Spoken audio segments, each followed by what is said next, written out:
నమస్తే ప్రజలందరికీ. ఒక చిన్న విషయం చెప్దామని వచ్చాను. ఏం లేదు, మన గత సీఎం, మాజీ సీఎం అయినటువంటి గజన్మోహన్ రెడ్డి గురించి వాళ్ళ ఫ్యాన్స్కి, ఎందుకంటే పాపము బాగా ప్రేమిస్తారు వాడిని, బాగా చిన్నగా ప్రేమించారు. ఎందుకంటే మేధావి కదా, ప్రపంచంలో మేధావిని కొట్టినా కూడా గూగుల్లో ఈ పేరు పెట్టేయచ్చు, గజన్మోహన్ రెడ్డి అని. ఎందుకని చెప్తాను వినండి. అసలు వాడికి రాష్ట్ర సంపద ఎక్కడి నుంచి వస్తుందో కూడా తెలియదు. రాష్ట్రానికి అంటే మనము మామూలుగా డెవలప్మెంట్ పర్పస్ ప్రతి సీఎం పిఎం దగ్గర ఫండ్ అడుగుతాడు. అయ్యా మేము మా స్టేట్ని డెవలప్ చేసుకుంటామని, దాన్ని మళ్ళీ మనము పే చేయాల్సి ఉంటుంది. అఫ్కోర్స్ చాలామంది వరకు పే చేయలేదు, అందుకనే మన ఇండియా అనేది సూపర్ డెవలప్ అయింది. అది కూడా మీకు తెలియాలి. ఎందుకనంటే ఇండిపెండెన్స్ వచ్చినప్పుడు డాలరు రూపాయి రెండు ఒకే రేంజ్లో ఉన్నాయి. కానీ ఇప్పుడు ఒక డాలర్ వచ్చి 83 రూపాయలు, అంటే మనకన్నా ఎక్కువ అన్నమాట. ఎంత? 82 రూపీస్ ఎక్కువ. రీజన్ ఏంటంటే చెప్తాను.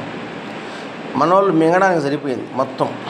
మీకు చెప్పలే, మనోడికైతే మెంటలు, వాడు ఏం చేస్తున్నాడో వాడికైతే తెలియదు. కానీ చదువుకున్న వాళ్ళు ఇప్పుడు ముడ్డి అనుకుంటున్నారు. అది నాకు ఇంకా బాధ.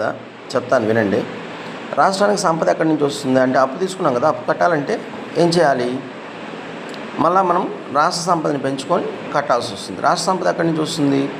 మనకు బస్సుల నుంచి, లేదా మన వాళ్ళు కష్టపడి సంపాదించి దాన్ని లిక్కరు లేకపోతే మిగతా రోజుకు కావాల్సినటువంటి సరుకులు కొని వాటి మీద ట్యాక్స్ కట్టడంతో వస్తుంది. మనోడు తెలిసిందల్లా ఇదే. పెట్టుబడులు అంటే కంపెనీస్ వచ్చినప్పుడు, కంపెనీస్ ట్యాక్స్ కట్టినప్పుడు వాటి వాల్యూ పెరుగుతుంది అనేది తెలియదు. లేదంటే కంపెనీలు మింగేసేవాడు. అటువంటి దరిద్రపు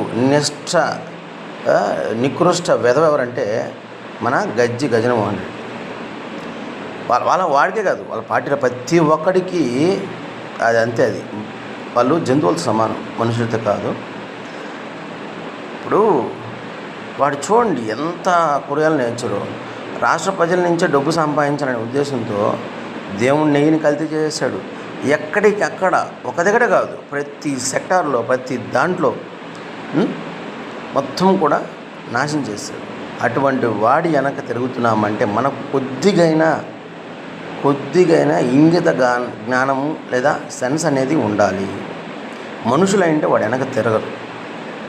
ఎవరైతే జంతువులు అంటారో వాడిని ఫ్యాన్గా కొలుచుకుంటారు. నిజంగా చెప్తున్నాను.